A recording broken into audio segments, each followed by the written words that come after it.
Attendees always load so slowly.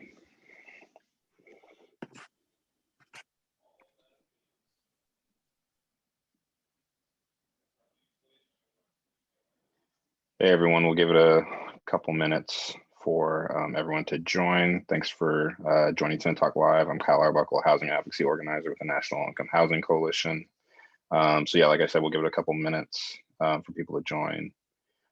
So as you join, if you could, as we have done in past calls, could you please put where you're calling in from, just the city that you're in, and then also there should be a poll option at the bottom of your screen to enter what type of housing that you live in, and also if you have experienced any rental assistance scams, so you can let us know, as that's one of the topics we'll be talking about. So if you want to do that, I will read off them as we wait for more people to join. So we have Charles Clark from Philly, AJ Jelks from Wisconsin, Olivia Arena from DC. Hi, Olivia. Brooke Evans from Madison, Wisconsin, Therese Gallagher from Cleveland, Ohio.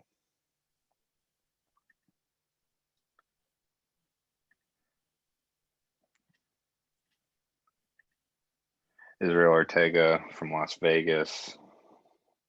Akia Sims from Houston, Texas. Deborah L. Franklin from Charlotte, North Carolina. Hi, Deborah. I'm a Charlottean as well. Renua from Memphis, Tennessee. Joey Lindstrom, my supervisor from Washington, D.C.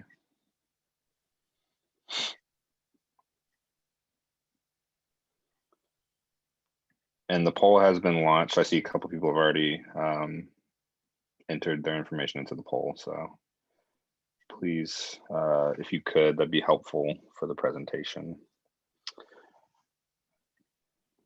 Tori from Silver Spring, Irma Love from Racine, Wisconsin. Elizabeth from Lexington, Kentucky, excuse me. So we have a good geographic diversity tonight. I think, Kim, if we want to get started, so I guess I'll go over the run of show tonight. First, we'll have Kim Johnson, our policy analyst, go over kind of a legislative update on what NLIHC is working on currently, and take any questions that you might have about that. And then our special guest is Lisa Lake. She is a consumer education specialist from the Federal Trade Commission. She's going to go over how to avoid financial scams, and particularly rental assistance scams. It was funny that I received a call actually the day before Lisa emailed me reaching out to partner with us. I received a call from someone in New York saying that they gave their information to somebody and never heard back about rental assistance as they were promised by this person. So it gave me the idea that maybe we should have a Tenant Talk Live about it. So we're lucky to have Lisa with us. So Kim, if you want to take it away, feel free. Sure thing. Hi, everyone. Happy to join you all here today. Like Kyle said, my name is Kim Johnson. I'm a policy analyst here at the Coalition, and I'm just going to give a quick congressional update before moving along to Lisa's presentation. So congressional leaders are moving quickly to pass a coronavirus relief bill in the coming weeks. President Biden released a couple weeks ago a COVID relief proposal that included, among other provisions, another $30 billion for rental assistance and $5 billion to respond to the needs of people experiencing homelessness, plus extended unemployment benefits and an additional stimulus check of $1,400 per eligible person. Negotiations on the relief proposal are ongoing, and today a group of 10 Senate Republicans introduced their own proposal for a relief bill. So their proposed relief bill would provide a total of about $600 billion in COVID relief, which is about the third of President Biden's $1.9 trillion proposal. And the Senate Republican proposal did not have any funding for housing and homelessness. It didn't have any additional funding for state and local governments, and it would reduce stimulus payments to a maximum of $1,000 per eligible person. President Biden is meeting with the 10 senators today to see if there's a path forward on a bipartisan bill.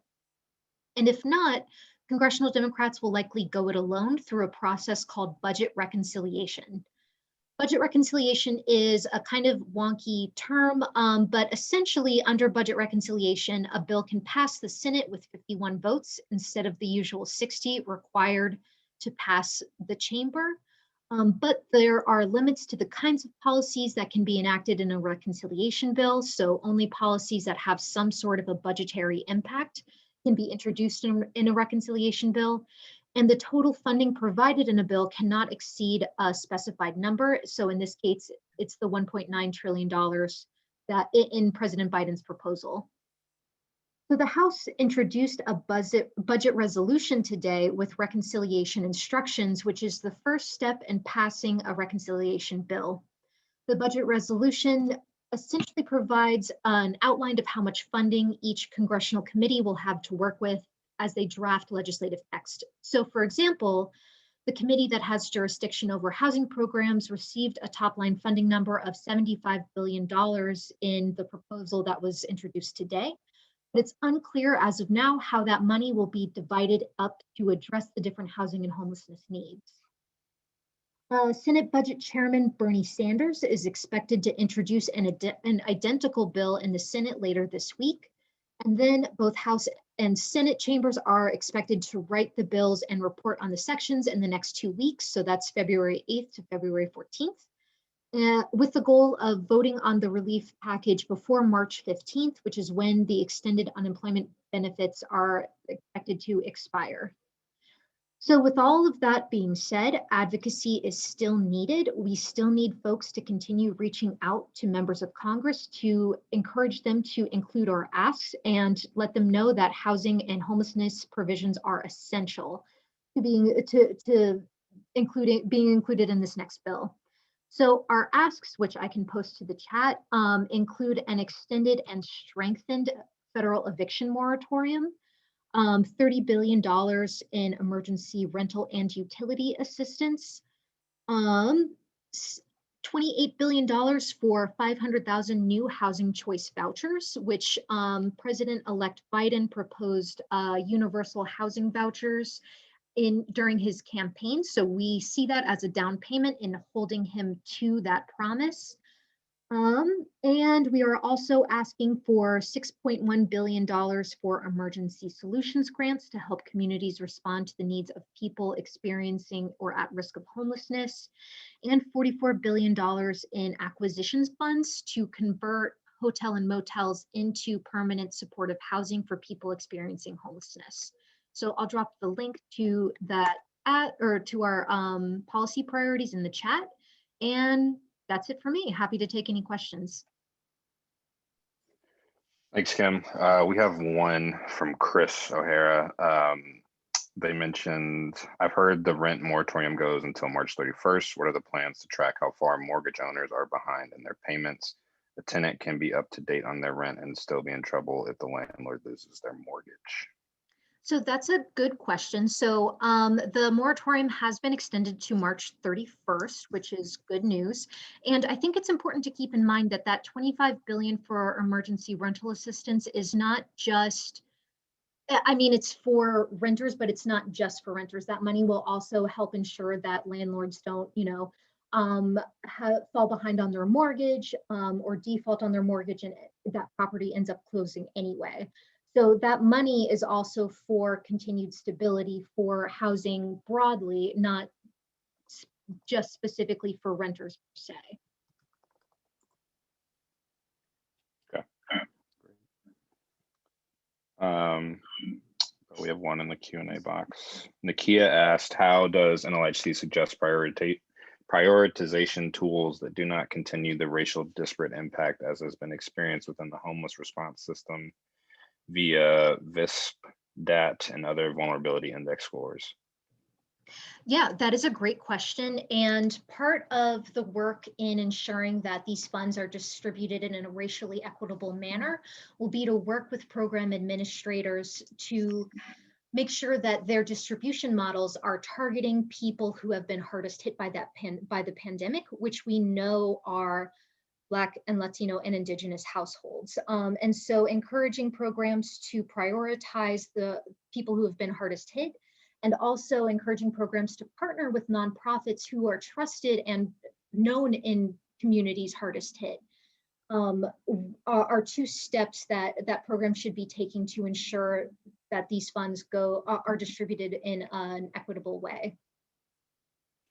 I'd also say, just to follow up to what Kim said, that our next Tenant Talk print publication will focus on racial equity, and we highlight several state organizations that are centering racial equity in their work and the ways that they're doing that. And I think, Nakia, it would go directly to what you're saying about distributing funds in an equitable way. So stay tuned for that. Yeah, and before I leave, no problem. I wanted to post a resource to the chat too that we're encouraging communities to use.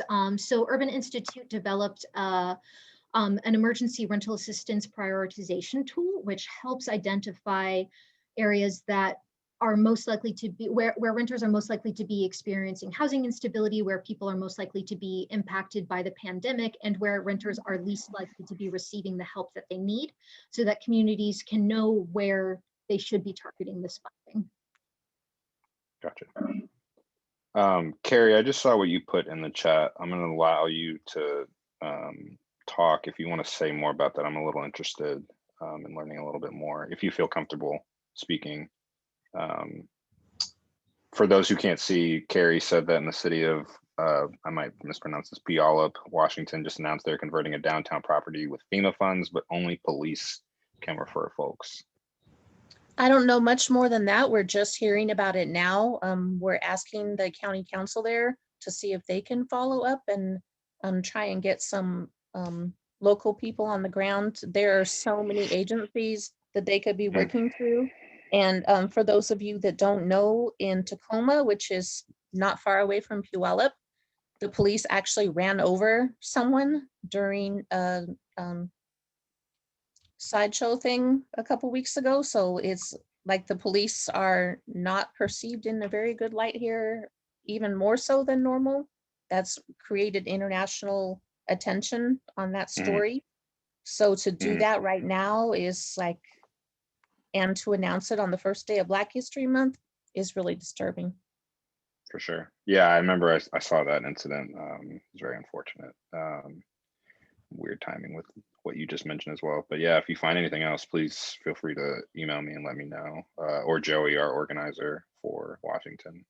Yeah. Okay, yeah, I would just encourage everyone, because a lot of communities are going to be rolling out those FEMA funds. I would say keep an eye on who, if other cities start copying that, that's a really disturbing trend. Right, for sure. Yeah, absolutely. Definitely. Thank you for pointing that out, Carrie. That's a bizarre way of going about making those referrals. So thank you for highlighting that. That's definitely something we'll have to pay attention to. Yeah. Mm-hmm. Okay, well, Kim, I don't see any other questions, but do you mind sticking around just in case anybody has any that they haven't thought of, and they can put them in the Q&A box? Of course, happy to. I wanted to listen to Lisa's presentation anyway, so I'll be here. Right. Okay. So now we'll go into the main event. Lisa Lake, as I mentioned, consumer education specialist at the Federal Trade Commission. She'll be talking about financial scams related to the government, and specifically rental assistance scams. So she'll give us a presentation and then take some questions. So Lisa, I'll hand it over to you. Well, thank you very much, Kyle. And I gotta say, I certainly do not consider myself the main event after all the great things that I hear you guys are on top of.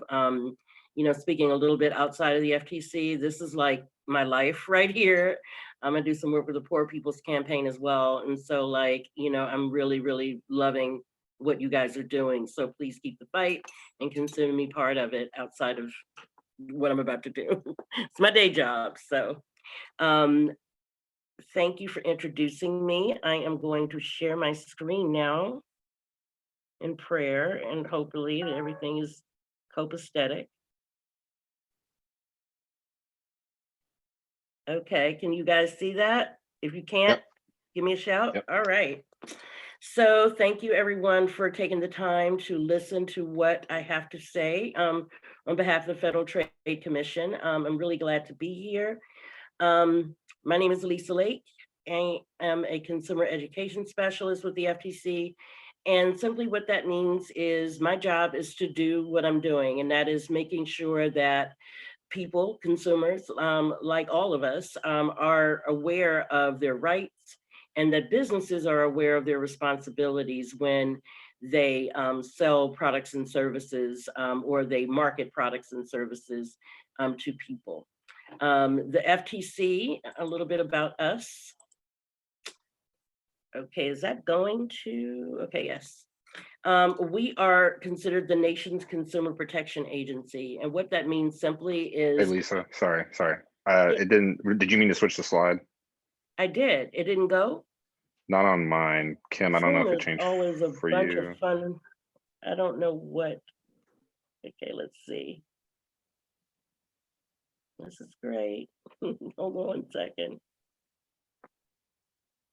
Okay, let me try this. Okay. Do you see anything different? No, I just see your first slide.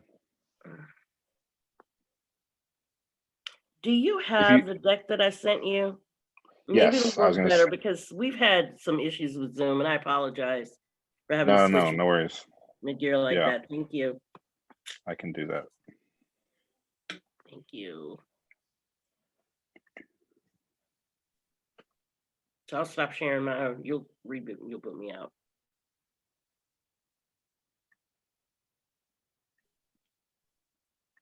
Is that you sharing or me? That's me. Okay, cool. Do you mind putting it in full? Because I Yep. was trying to figure that out too.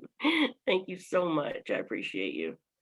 Okay, so just to tell you a little bit about the Federal Trade Commission, like I said, we're the nation's consumer protection agency, and we're a law enforcement agency actually, and that means that we are mostly, I am not a lawyer, but there are a lot of lawyers at the FTC, and their job is to, and they're investigators. Our job is to investigate reports that we receive about fraud and scams, not individually, but like if we get a lot about one particular scam or one particular company. And once whatever the investigations bear out, the lawyers then come in and begin to see if there's any legal action that needs to be taken on behalf of consumers. But in addition, and we do all of that under the bureau that I work for, it was too much to put here, but it's the Bureau of Consumer Protection. And in addition to all of our different practices where we have lawyers who deal with dishonest businesses and scammers as it relates to health practices, as it relates to marketing practices and financial practices, we also have the Division of Consumer and Business Education. As I said, that's where I'm from. And our goal is to educate people about their rights and responsibility, and businesses about their responsibilities. And we do that through communication like this, but also through our materials that are available online, as well as in print. And everything that we have pretty much on a 1-to-1 ratio is English and Spanish. And partnerships like this with the Low Income Housing Coalition are absolutely essential to what we do. So I'm extra excited to be here with you because to be part of, or to be connected with your network is going to be everything to help get these people and consumers educated and to keep them from being scammed. Next slide.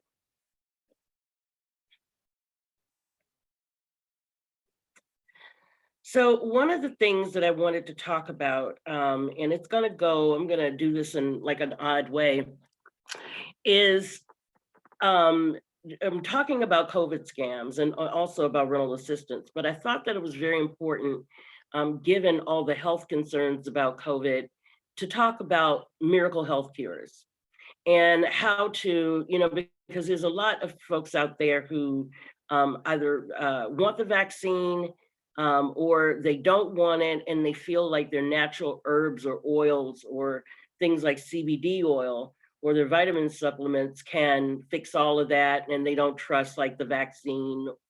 If they are afraid of getting COVID, they'll do some of anything.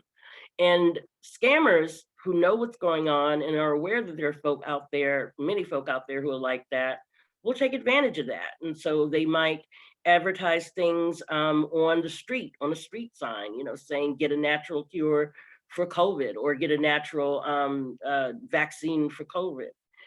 They might see it on the internet through push ads, anything, or through their email. These things can come in a number of ways, and they're on social media even. And so it's important to like educate people on the fact that be it CBD oil or any type of like supplement out there, in and of themselves, they are not, how can I say, there's nothing wrong with them, but it's when the companies start making claims about they can cure diabetes, cancer, COVID, or treat those things, high blood pressure, hypertension, any number of things.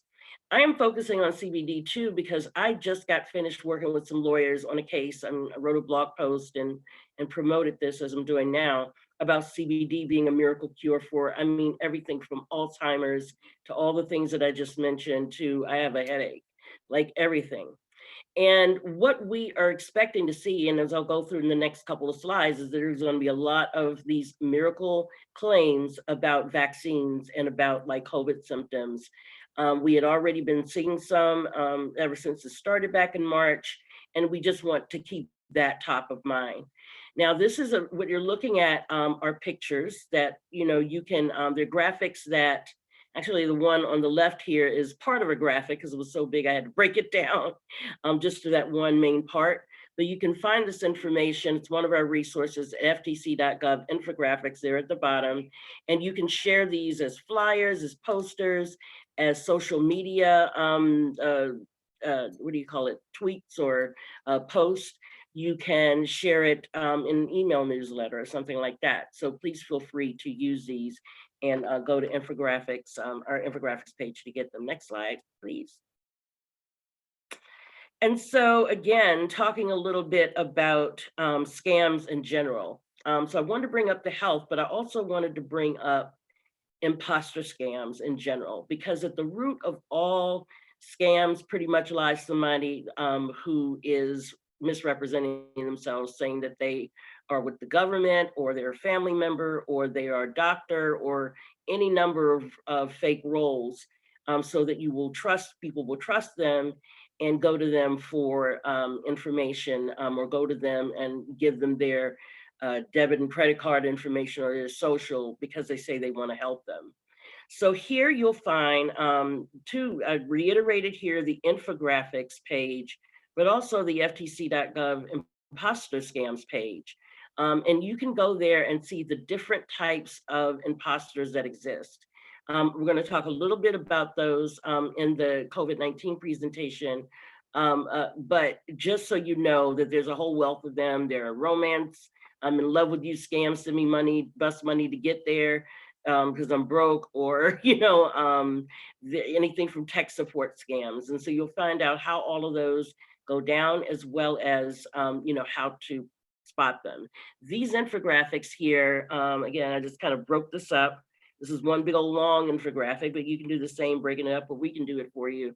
That just kind of talks about, you know, the basic tips. Say no, keep your dough, and it talks about like what an imposter scam is, how to recognize it here in the middle one, and then the tips to protect yourself. Again, this is all one big one, but we can certainly like break it up, you know, for your uses. So next slide. So now we're going to get into coronavirus scams. And in this, we're going to talk about, as Kyle mentioned, some of the rental assistance scams, as well as vaccine scams. So can you go to the next one, please? All right, so let's talk about like how scams are presented to people. There are a number of ways, like I just mentioned, in general, given everybody's like pretty much on their phones nowadays, people of all ages, you'll get an email. There are malicious websites out there that will give fake information to get your money. And what we are seeing, what we had started to see and continue to see with the COVID-19 scams are these phishing emails. But apply this, again, this is an example in COVID-19, you can apply it pretty much anywhere. So this is like what a typical phishing email looks like. You can tell that there's some errors here. You know, they know that the World Health Organization, or at least back a year ago, the World Health Organization was heavily into play with understanding this virus and, and involved in the conversation. Not so much these days, but it might even say the CDC or the Office of Dr. Anthony Fauci or something like that, or even him. And it'll say, you can look in the email, if you can see it really clearly, you'll see things like typos.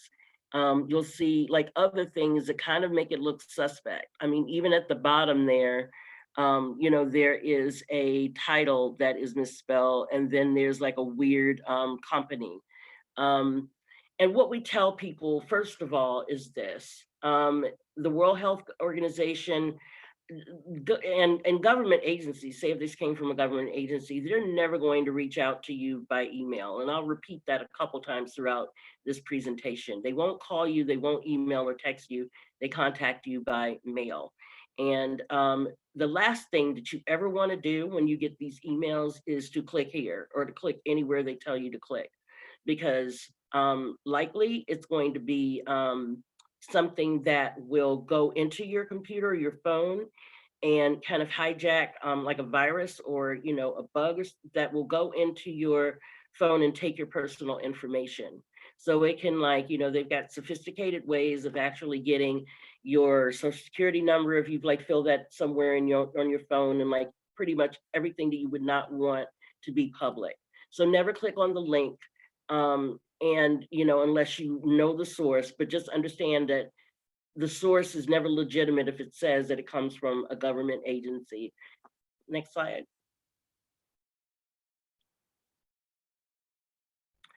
And so let's talk again about these treatments and cures very quickly. We have seen, like I talked about with the COVID-19, with the CBD oils and other types of vitamin supplements.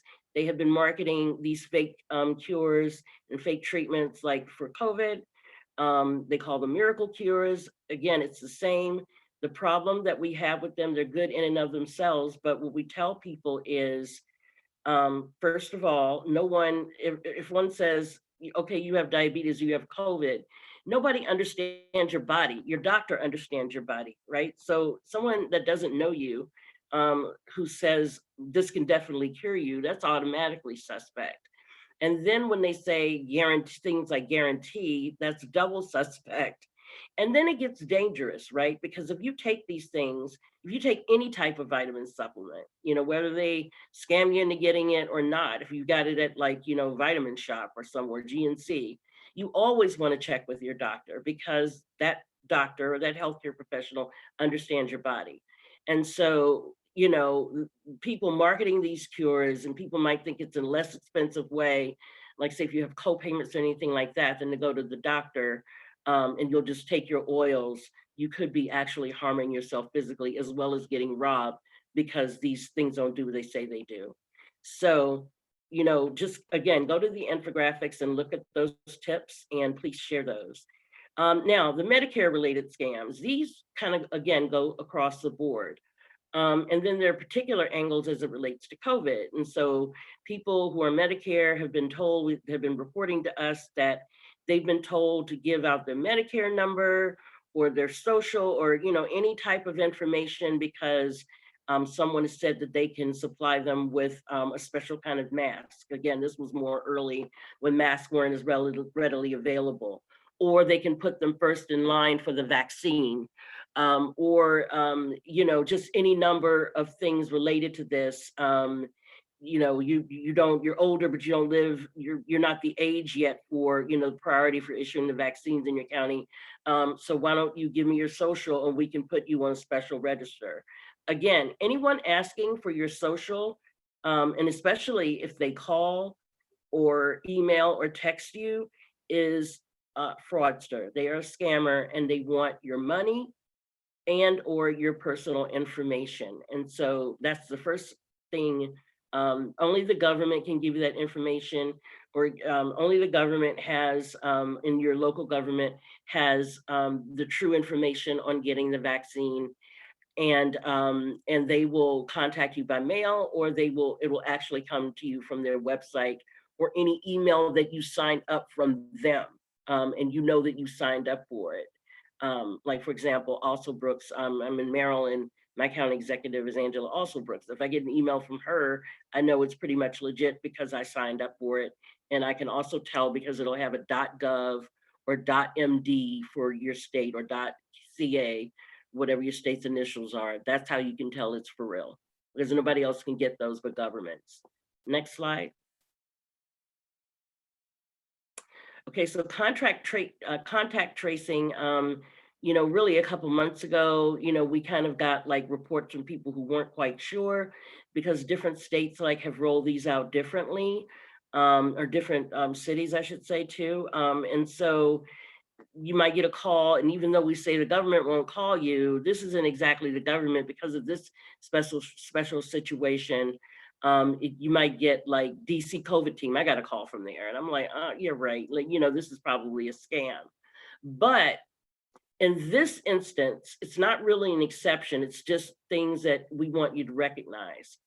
If you get a call, pretty much they are not supposed to ask you for anything with regard to money, your social security status, or your number, most certainly not.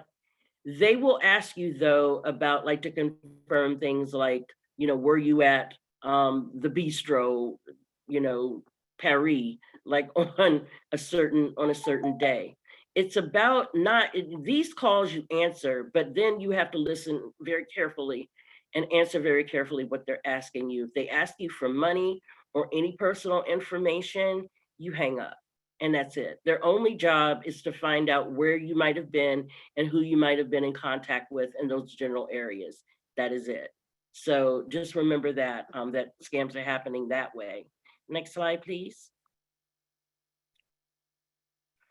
Okay, so the vaccine scams. Some of this is repetitive because, it's really the same in any situation, COVID or no, about like how government will contact you. And so here is an infographic again that we've done that you can find at the infographic site and you can share. We love infographics because they kind of like make the information easier on the eyes as well as easier to read. And we get to the point on this. And so some of the things that we want to share in terms of avoiding tips are to contact your state and local government if you want information on when and where you might get the vaccine. In my county, for example, they have like a sign up for it, or waiting list for it. And you can trust that because you look at the site and you see that it's, from the Prince George's County Executive's Office and it is .md. Never pay anything to sign up for the vaccine. That's not how that works. So for someone signing you up for it, it's still kind of like spotted as to whether or not you pay a copay or something like when you get it, but never ever to be on a list. That's free. Ignore any sales ads. Nobody is selling this retail. It is all worked out by the government and the pharmaceutical companies that are producing it. Watch out for unexpected or unusual texts. Nobody's going to be texting you again, and most certainly not from the government unless you signed up about vaccines. Emails, attachments, the same thing. Don't click on them, and never share your personal health information with anyone, especially when they claim they're calling from the government. Again, contact tracers, going back to them real quick, are not necessarily government people. They are people who are contracted by some governments to track you down. That's the only possible exception to that. But this is all you need to know about vaccine scams. Don't pay anybody and don't give out your information. Next slide. So what we were talking about, what Kyle was talking about earlier with regard to the financial impact of COVID. There are people looking for work. And there's some people who are, just kind of based, they're doing home-based businesses because, or, gig economy type jobs because they can't find like traditional work because of the pandemic. And we want people to be mindful that there are job scams. And there are people out there who take advantage of people who are just struggling, trying to get work. They will take your last dime. They don't care. The way a job scam typically works is, you'll see an ad, you'll get a phone call or some type of social media ad, and it'll say, jobs that no one knows about, click here. Now think about what I just said. If these are secret jobs, then how randomly do they like pick you and probably thousands of other people? It's not a secret, right? So right away, you know that that's a lie. And then they want you to click, again, it's clicking a strange link. You don't want to do that because it's suspect and they might get your information. But if you happen to mistakenly do that and, or you just do it anyway because you're curious, which we hope you don't, they want you to pay $39.95 or whatever it is, even if it's $5 to like get on a list. And they ask for your debit card number so that you will have an interview, a guaranteed interview, or we will definitely get your application in for these special jobs. It's a lie. No one can guarantee you a job. Even a straight up like interview, a traditional interview with an employer, I mean, what happens? They interview, they take your information, unless it's like kind of like on the spot you're hired. Nobody can guarantee, an agent can't like guarantee that you'll get a job. And that's scammers like main kind of like trademark right there, is they guarantee things and they want your money. Home-based businesses, those are pretty similar. What they do is say they guarantee, again, that you can make a certain amount of money putting together, assembling products, or even doing envelope stuffing or marketing type of stuff. You might get some claims that you can get into what we call pyramid type of schemes. And there's an actual technical way that pyramid schemes work, but if someone guarantees you that if you get in one of these like multi-MLM type of situations where, you buy all these kits and then, you start and then you recruit someone, you get a bonus. Now, there is nothing technically illegal about that, but what you want to watch out for, where you'll call yourself paying $200 trying to invest in a home business, so you can help take care of yourself and your family, is when they start saying things like guarantee. When they say guarantee, it is a lie. Same thing with jobs. Nobody can guarantee how much money you will make. It's absolutely impossible. So debt collection, what we've been seeing, the reports that we have been getting, everybody is facing scammers. No, there are fake debt collectors out there who are scammers. And they know that people have lost their jobs. They know that people are struggling, and they know that they're probably behind on their bills, right? Now, some of them are really good, like their intelligence, if you will, is very sophisticated, because they can actually try to like some way hack and pull your credit report and figure out that you owe a legitimate bill. And they'll pretend to be that debt collector. I'm calling from Capital One, or I'm calling from, Chase Visa or whatever. And, you owe $750. And if you don't pay right away, we're going to file charges against you in the U.S. Superior Court, and you'll be arrested. They really scare the bejeebers out of people who are, undocumented immigrants. You'll be deported, or, we'll find you, ICE will like throw you out. They'll threaten any number of things. And the way that they do it, they're such good actors, is they get you shook, if you will, like really nervous. And you're thinking, oh Lord, I do really owe that bill. I didn't know it was that deep. And my God, I don't want to go to jail. And you'll do whatever you can to raise the money. And for real, it's a scammer. So, and by law, debt collectors, by the way, can never do things like that. They cannot threaten you in any type of way. It is absolutely against the law that we enforce. It's called the Fair Debt Collection Practices Act. And basically, you have rights when you owe money. You have rights, not to be harassed, not to be called before or after a certain time of day. I believe that is like before 8 and after 9, if I'm not mistaken. You have the right to ask them, all right, well, show me the proof that I owe this money. And there's a technical term for that slips my mind right now, but you have the right to ask for proof. And then you have the right to be able to negotiate with businesses as to like how you will pay off this legitimate debt. You know, sometimes people have had credit problems and the debt may not even exist. It might even be fake debt from a fake collector. So that's why we urge people to always try to get your annual credit report for free, and make sure that you know what's on your credit. And for more information about that, and then the eviction scams, let me talk a little bit about that because I'm not sure if it's on the next slide, but I'll talk a little bit about that. And so basically what that is it's the same thing. Like someone will say, Lord, we see you're behind on your rent. And you know, and then especially if these moratoriums like start lifting and there's nothing done, I hope not, like by March 31st to like help people or to renew the moratoriums, then you're going to get like a lot of people saying, these so-called nonprofits, fake nonprofits that'll say, oh, well, you know, give us your bank account information and give us your social and give us whatever so that we can negotiate with your landlord.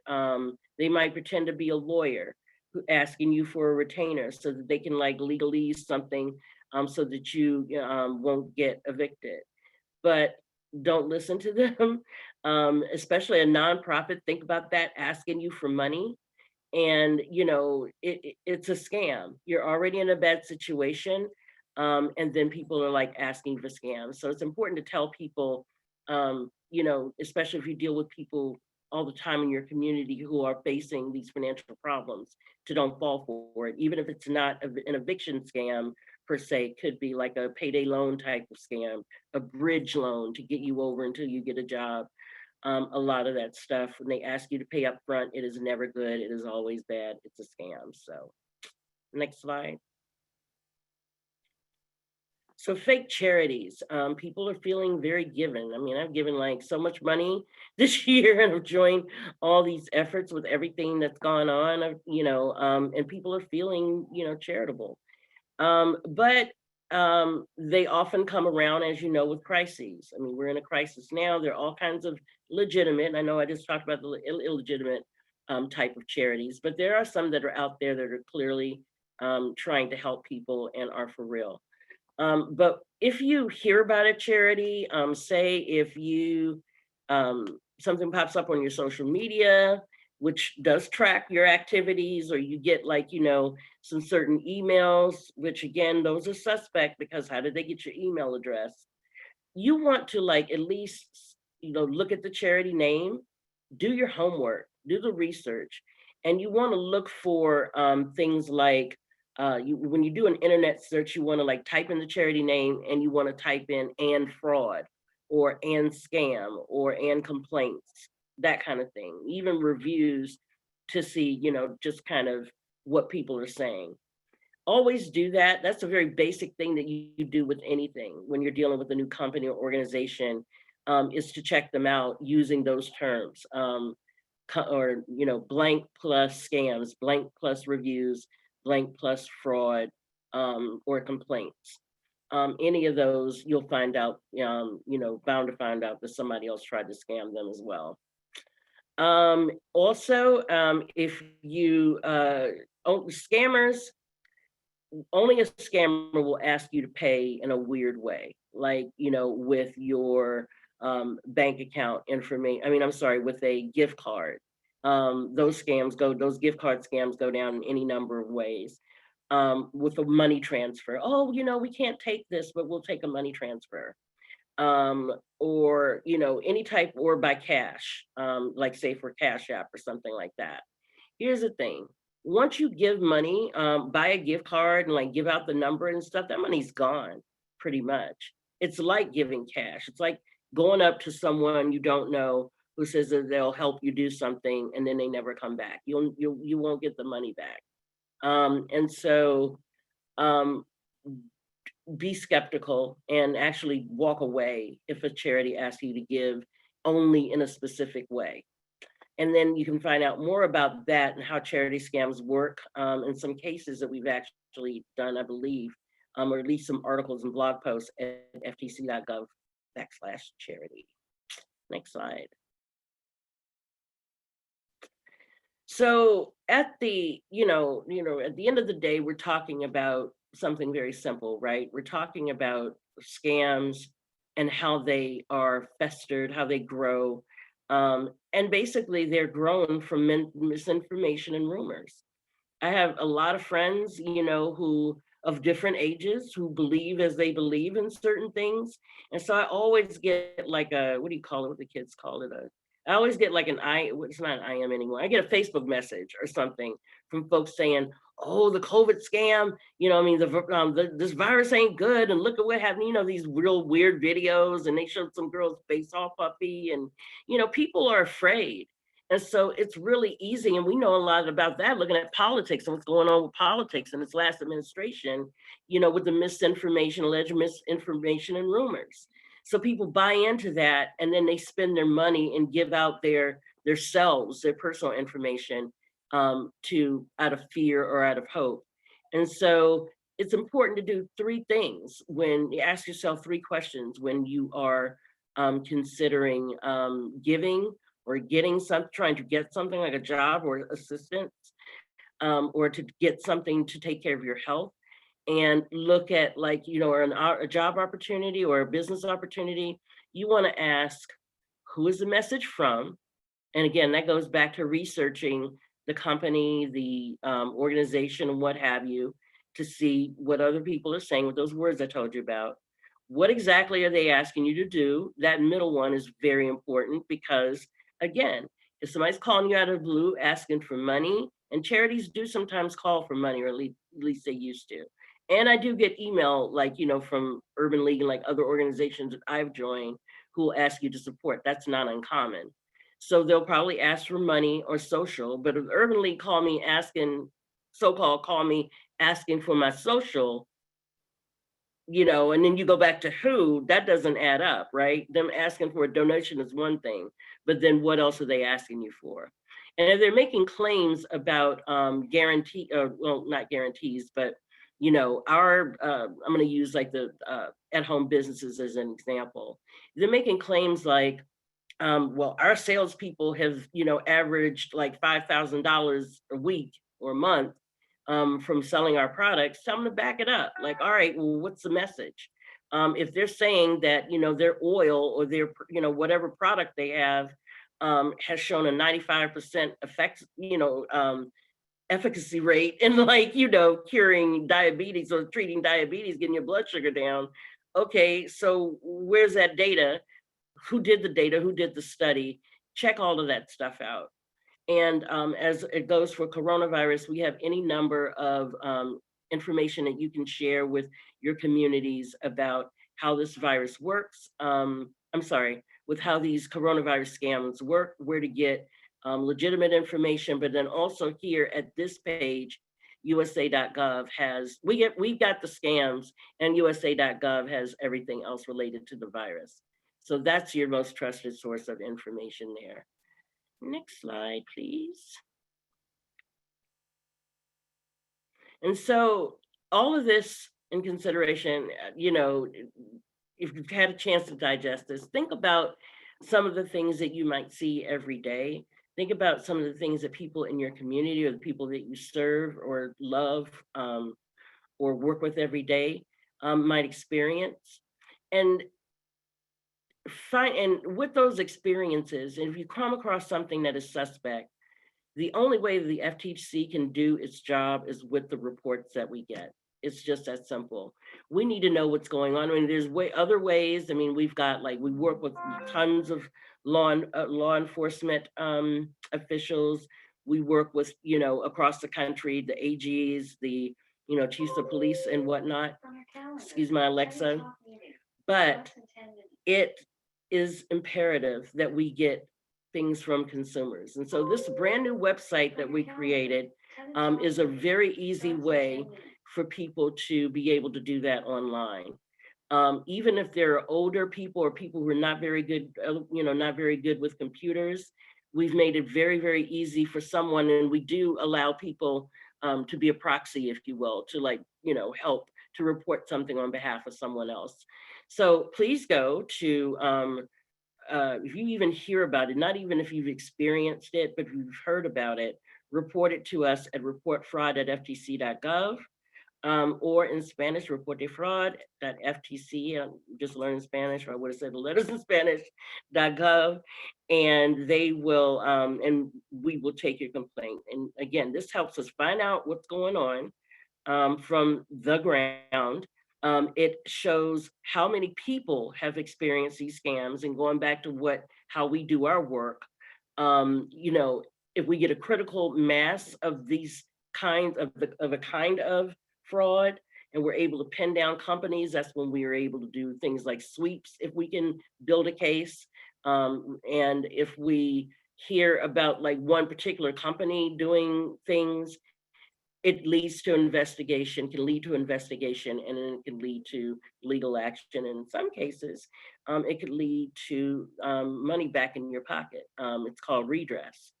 We just did a redress announcement, or I think I'm writing a blog post on one now, about a company we sued like 2 years ago and settled. And part of that settlement was getting consumers' money back. Now, that being said, we don't do individual cases. There are places to go for that. I think the BBB will, has a scam thing too. But if you report it to the BBB, also please report it to us, because we, this is kind of what helps you and other people. So that is that. And remember that site, Report a Fraud and Report Fraud. Next slide. Next slide. Here we go. And so also, please spread the word. You're going to see a couple of more slides after this that just really, when we just launched Report Fraud about 3-4 months ago. And so for the last, God, I've been there 12 years, and way before that, we had we called it complaints. And so we revamped it because it was a complaint assistant. It was so messed up, you would not believe like how difficult it was. So we were, for our partners who already knew that, us as complaint.ftc.gov, we really wanted to get the word out about our new site. So feel free to share. If you go here, reportfraud.gov partners, you'll find all kinds of information, whether it's they've heard of the FTC or not. You can basically push this out to your community and let them know where they need to report scams and shady business activities. Next slide. And this is like where I was talking about the print resources. You can find almost everything that we have online. We're moving a lot more towards online articles. And this is where you can get like things that you can hand out in addition to infographics. These are like publications. We have booklets on identity theft, including child identity theft, military identity theft, and tax identity theft, the different ways that plays out. And these are just examples here. I mean, we got tons of like printed materials, small business scams, which are, pretty much we treat small businesses like consumers, because a lot of them are like one person shops. And and so the business advice or the scam advice that we give them, we tend to give small businesses advice on how to avoid their kind of procurement scams. You ordered this, pay me, but you didn't order it, and you pay them, and that's a scam, things like that. But also tips on, if they're small, how to protect their consumers' data. So if you're, you might have heard about the Target breach a couple of years ago, like where they got all these debit card numbers and that kind of thing. So we try to show businesses how to keep your customers' information, their payment and other information safe. So those are just some examples. The one in the middle there talks about, how to talk to your kid, or to yourself for that matter, about being online and certain terms that are used that may not be as familiar with folks yet, and any number of topics. And like I said, when you go to the site, you look to your, what is that, my right, and you'll see Espanol, and that'll take you to the Spanish version of the site. Or better still, if you type in like a topic, and the results will show you both the English and Spanish versions. Next slide. So if you want to know the latest and greatest, the hottest news at the FTC, you subscribe here. You go to ftc.gov consumer alerts, and basically that is another way to say blog posts. We write those quite frequently. They go out several times a week sometimes. Sometimes they are just general consumer advice related to shopping, holiday shopping, or a lot of stuff we've been putting out on coronavirus, obviously. But they are a lot of times about specific cases and companies that we have like sued that you might want to know about. Like so the way that you get that information in real time almost, because we put it out as soon as the announcement goes out, is by putting your email address there. You'll see this image and this stuff on your screen when you go to Consumer Alerts, and sign up for our email. We've got about maybe, I want to say like around 300,000 to 400,000 subscribers already. And lots of comments on our blog posts. People really do find them useful.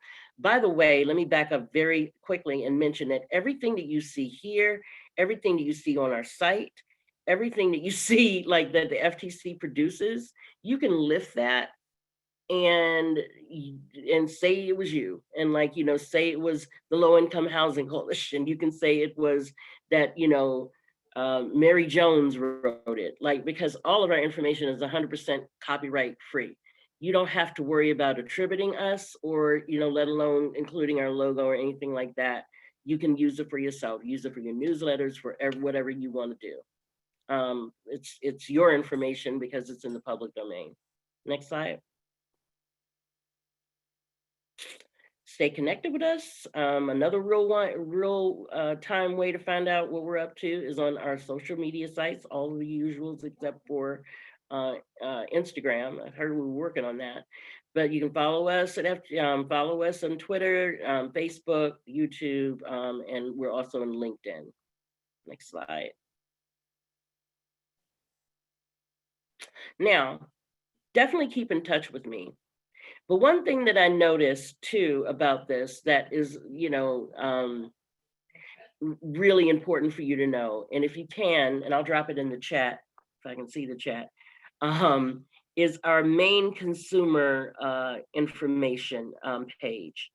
I'm not real sure why we do that. When we do, we take that information out. I guess because we haven't really branded it yet, but I'll just give you the link. This is where you can go to get all these articles and things that I'm talking about. Let's see, where's the chat? I can never find that on these things. All right, here we go. So just look out for it. It's called consumer.ftc.gov. Hello. Oh, there we are. Me and Hey, Zoom Lisa. have a beautiful relationship. Huh? What was that? Hey, Lisa, do you mind if we take a couple questions? We only have a couple minutes left. Oh, sure. Yeah. No problem. Some people had some. Yeah. Nakia, your first question about case studies, I think, was kind of answered when you mentioned the publications that you can download, right, Lisa? Mhm. For case studies, I think that would answer that question. Sure. Deborah wanted to know, the folks that claim to fix your credit are fraud too most of the time, right? That's true. Right. Because nothing can fix, first of all, if they ask you to pay, most certainly they're fraud. To pay anything up front, that's illegal. And secondly, there's nothing that a credit repair, even if they call themselves a legitimate, or if they are, in fact, trying to be legitimate, there's nothing that they can do for you that you can't do for yourself for free. We have tools to help you do that, and in step-by-step instructions.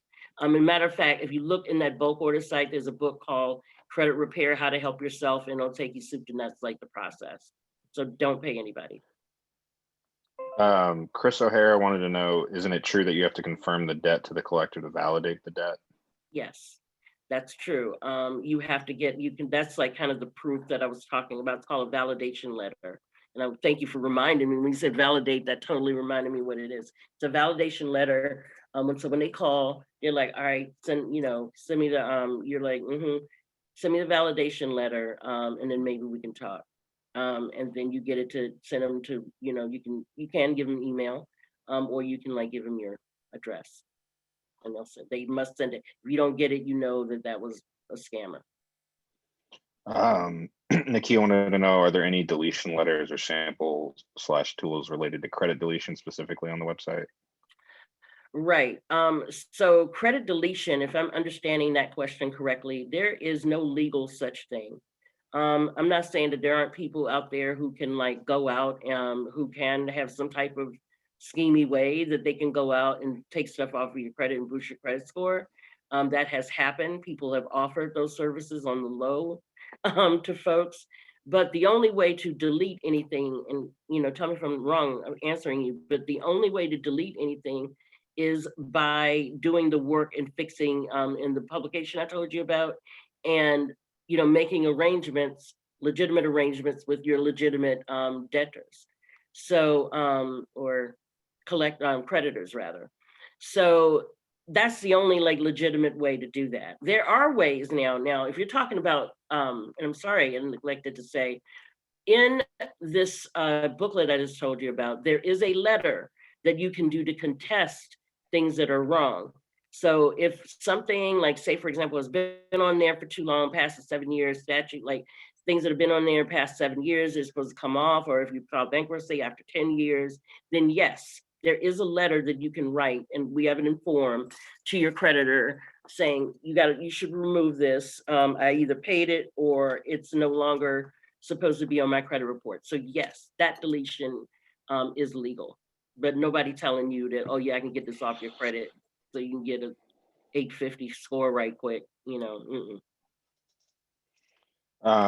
So I think I'm gonna have to stop us here, unfortunately. That was a lot of great information, and we have a couple questions that I found in the chat in the Q&A. So what I'll do is I'll save those and send them to you, Lisa, and you can follow up with me. Yes. I can send it out. And do you mind if I put your email in my follow-up email? Oh my gosh, yes, please. I mean, if you will, feel free to share the presentation. My phone number and email are right there in the back, so people can call me at will. I am okay. That's what I do. Fantastic. Tori's asked me about one question. I guess we'll do one last question and then. No, you don't. Sorry, you don't have to do it. I was just thinking for follow up. I noticed someone put in the chat there was a wonderful question, and you may not be able to speak to this, Lisa, but HMIS is a homeless data management system. And there's concerns sometimes there's concerns in the homeless community about ensuring the safety of the information that's entered into that system of people experiencing homelessness. So there's a question in the chat about that, but sorry, I just was messaging Kyle to send it to you later. If I do actually have a connection that works for it's not USCIS, it's USIC, federal agency dealing with homelessness. So yeah, I can put that person in touch with my connection to answer that. Excellent, thank you. You're welcome. Yeah, I wish this is not to admonish Tenant Talk Live attendees, but I wish people would start asking questions a little bit earlier when you've been able to answer. Maybe I talk too much because I tend to ramble. No, it's fine. But I will pass these questions along to you. But yeah, I'm gonna have to cut it short because I have an appointment that I have to make. But I just wanted to let attendees know that Tenant Talk, the publication, will be coming out sometime this month. And as I mentioned, it'll focus on racial equity and sort of be a year in review of 2020. I don't think there are any other updates, important ones right now. Oh, we have a form coming up soon, so make sure to register for that if you're interested. Feel free to look on our website for more information about that. And as always, feel free to reach out to anybody on the NLIHC team with any questions. And thank you again, Lisa, so much. We really appreciate it. Oh, it's my pleasure. Wonderful. You'll be a regular attendee of Tenant Talk Live and anything else. I think Kim said she wanted to have you on one of her calls as well. So I'd love to. We'll be in touch with you. Please do. Yep. Please do. Reach out. Thank you very much for having me. Do you want me to sign out now? I can or not. No, yeah, that's fine. Yeah. Everyone have a good night. Thank you so much. Bye, everybody. Look forward to hearing from you. Yep.